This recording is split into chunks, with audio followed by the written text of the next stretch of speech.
Welcome to Insights to Innovation. My name is Cindy Emerson, your Director of Instructional Innovation for the School District of Indian River County. Today we are highlighting elementary school innovation with Vero Beach Elementary, and I have some special guests with us today. I have Principal Lyndsey Matheny, Media Specialist and Eco Engineering Teacher, Miss Kate O'Neill, and I have a very special student who's going to introduce himself in just a moment. But first, I would love to start with Ms. Lyndsey Matheny, Principal at VBE. Can you tell us a little bit about your educational journey and how you ended up as the principal of the Little Indians? Sure. So I'm a proud product of Indian River County. I graduated from Vero Beach High School in 2003. Went away to college, but I always was just drawn back to Indian River County, and I just felt a desire and an urge to give back to the same community that poured so much into me. So I began teaching at Citrus Elementary. I was a second and third grade teacher. From there, I went and I was the math instructional coach at Glendale. After that, I went out to Fellsmere Elementary for a couple of years, and I was the assistant principal. And then I was promoted to the principal at Vero Beach Elementary. So kind of been a little bit of everywhere, and everywhere is so unique. And I love each and every, aspect of the places that I've been. But I'm happy to be at VBE. Well, everywhere you go, you shine such a positive light, and you're such an inspiration to others. I know you've been recognized as Teacher of the Year, and I'm sure Principal of the Year is just looming in the distance. We'll see. Because you're doing such amazing things, which we'll get back to. But next, Miss Kate O'Neill, tell us a little bit about yourself. You always make me so proud every time I see you. Well, I also am a product of Indian River Schools. I went to Dodgertown and then Sebastian River Middle and High, and my dad was a lifelong educator, 43 years for the School District of Indian River County. So when I went up to Florida, there weren't too many choices that I knew it could fuel my passion quite like education. So I got teaching and moved to Colorado. And then when I moved back, this wonderful principal, Cindy Emerson, hired me, and I got to just teach what I was passionate about, pursue things that I wanted to try new ideas, and I had a space where I was allowed to do that. So I've taught 4th and 5th grade and the library, and it's just been really awesome to have my creativity encouraged and promoted. It's been great. All right, and then we have a special guest, and I just want to share, I met this student when I was at Vero Beach Elementary. They had a glow party recognizing their students' iReady scores, and this student happened to be in a science lab coat in the middle of this glow party. Can you introduce yourselves and maybe tell us a little bit about your science lab coat? Yes, so I had a lab coat because I wanted to build my future as a scientist. Well, you are a scientist. Why don't you tell everybody your name? Because we're going to follow your career all the way through college, and when you're making the difference for our Lagoon in the future. I want everyone to know it started right at VBE. My name is Korian Evans. So Mr. Evans, why the lab coat? Because I liked it to represent the school. So Ms. Matheny, I know that they were able to start a new 5th grade elective. And I know Mr. Evans was one of the students that participated. Can you tell us a little bit about this elective and what its intent and purpose was? Sure. So we were really excited to finally get back to the elective idea. COVID kind of hampered that a little bit, but I had Kate O'Neill, who I moved into that media specialist position after working her tail off as a 5th grade math teacher last year. And there's just something about Kate that, as her former principal, she'll come to you with ideas, and I feel like the actual act of innovation is not that difficult. It's creating the space for you and the empowerment in order for you to feel like you can innovate and do so in a really safe environment. And so when she came to me, she's like, hey, so I think I want to kind of take like a science approach with this 5th grade elective, and it really just started like that. And I was like, okay, well, what do you want to do? And she's like, well, what about something with the Lagoon? That's something that I'm passionate about.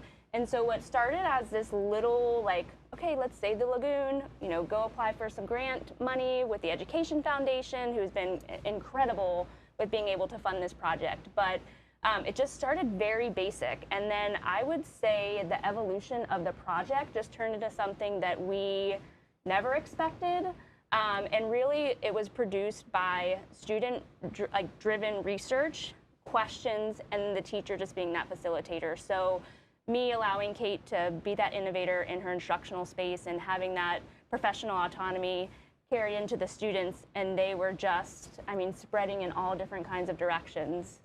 Oh, wow. Okay, so Miss O'Neill, talk me through the process and share with me, how did this grow from the beginning of the year to the kids feeling so empowered they are wearing lab coats throughout the school day? It definitely became a culture. And obviously, Miss Matheny and I never expected it to become that empowering. I have taught literacy on the Lagoon for several summers, which is an excellent program our district provides as a summer learning opportunity. And while we were there, Miss Sarah, who leads it, had us build these like water filters on a budget. It was like cotton balls and coffee filters. And my own personal child was in that summer program. And I watched him like just be so invested in this little idea. And I thought, that, like, how do we manufacture that? That he came home and was building them like, Mom, I need a coffee filter, and I need a cotton ball. So I brought that to Miss Matheny and said, hey, I think that if we are going to be a school of innovation, if we're going to be a project-based learning school, like what bigger project is there in Indian River County? What more authentic learning is there? So we decided to echo engineer, and it required us to learn a lot about the design process. We built clouds in a jar so we could learn about the water cycle and like how do you build something that doesn't exist. And then we moved on to like, well, aquifers clean water. So we just researched, we brought in tons of experts. Indian River Clean Water Coalition, the St. Lucie Water Department through the utilities. We had scientists from Harbor Branch come and help us out. We had Indian River Stormwater. I mean, basically every question the students asked, I was like, we can find the answer to that. We can find an expert on that, and then we did. So it was just incredible how much support in our community. Through the Ed Foundation, we were able to go on field trips. So we went to the Lagoon, we went to the aquarium, we went to the stormwater filtrations area. It's this giant algal turf scrubber. I mean, you name it, every question, pondering, wondering our kids had, we had the opportunity to do it.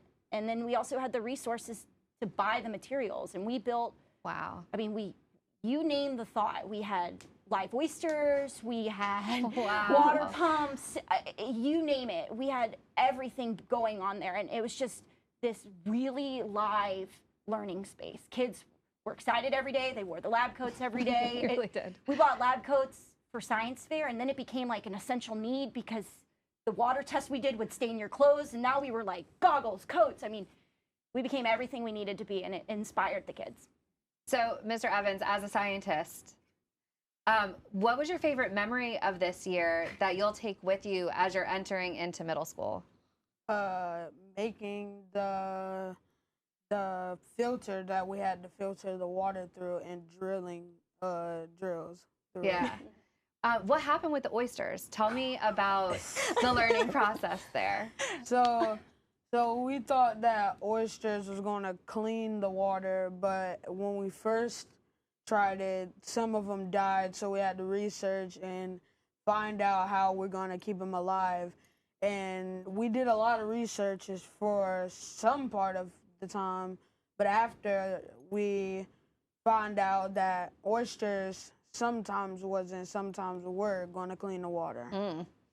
And I would say, too, we went through FWC. We didn't harvest them from the Lagoon. Oh, man. We got them from a local grocery store that would have been used for eating consumption anyway. So we didn't harm anything from the natural habitat, but we do have a license. We have a license for next year if that's the direction our next crew wants to go in, because they were so amazing. Like, any idea they got, they did the research for. They had to come up with the budget. Miss O'Neill, this is what we need. And I'm at like Whole Foods. Hi, I need Eastern Atlantic oysters.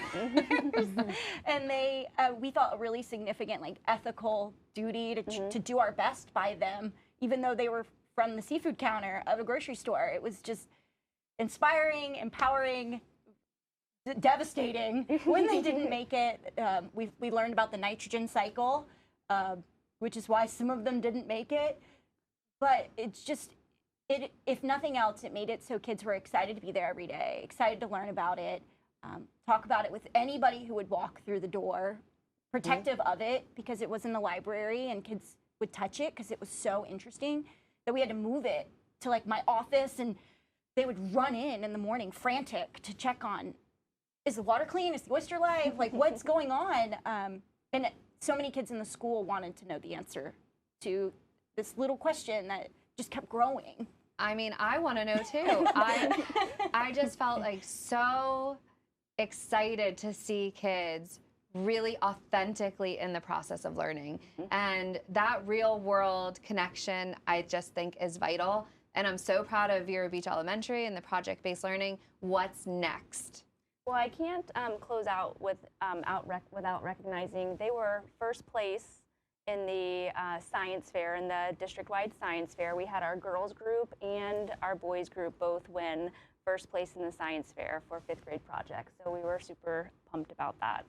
And what's next for VBE? We'll definitely follow our Twitter and our Facebook because we're posting, those anticipatory type activities and posters on those social media outlets. But we're just going to continue with that project-based learning mentality. Just every year, just continue to grow, gain momentum, make it more pervasive across the school and in the community. And then my hope is that Kate and her crew for next year, whoever decides to elect into that 5th grade elective, will either choose to stay on this path of, water filtration, save the lagoon, or who knows, they may come up with something totally different. Wow. And take us down another rabbit hole. So I mean, there's some healthy competition for you, Miss O'Neill. I know you have a full band program over at VBE. There's opportunity for athletics, art, coding, robotics, technology. But wow, are you getting some really passionate scientists invested right in 5th grade? And I bet these 4th graders coming up after watching it in the media center all year just cannot wait. So what's next for you and your environmental engineering group? Oh man, what's next? So it starts with kids who wonder. And I'm a huge proponent that all kids wonder. And if they wander into my path, the most beautiful thing about our class is you would have never known what a diverse group of learners chose that. We had students where English was a second language, students with learning exceptionalities, students who were on the other spectrum of gifted, all come together in a learning space. And I hope that we get the same kind of interest this next year where upcoming 4th graders have seen it. We've got some siblings who are really excited to, in their terms, defend the title because we're now science fair champions, so they want their chance to defend the title.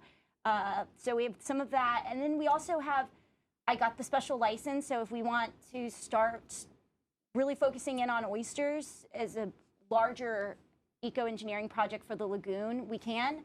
If we want to go back to like physically building, because a lot of the students spoke about when my dad came in and helped us build a literal structure after our first one fell apart, literally, in the middle of testing. So if that's the route they choose to go, it's having the autonomy for it to be student-driven. Yes. And they see their power in their wonderings when you say, okay, yeah, like research it. Here's your budget. This is what we can spend. Make it happen. How do we spend the budget? Where am I going to Home Depot? Am I going to Cindy's pet shop? Like, where am I going? Because I will get whatever you want to happen if you show that it's really thoughtful. And boy, is it. Like, I just love hearing all of these partnerships you've cultivated as a result of this project. They obviously see the value in it as well. But my most important question, Scientist Evans, what's next for you in the coming years? Trying to become a real estate agent. Okay. And I can only imagine that maybe Miss O'Neill has a little part in that too, as I know that has been something she's been focusing on as well. And you're such a great role model. So whether you become a scientist or next top-selling realtor of Indian River County, you have such a bright future ahead of you. I hope you continue to wonder and continue to ask questions and research. I'm just so proud of the work of our county and of Vero Beach Elementary. And thank you so much for sharing the story of this amazing elective. And for those of you at home, I hope you learned a little bit more about our insight to innovation at Vero Beach Elementary with their science elective. Have a great day.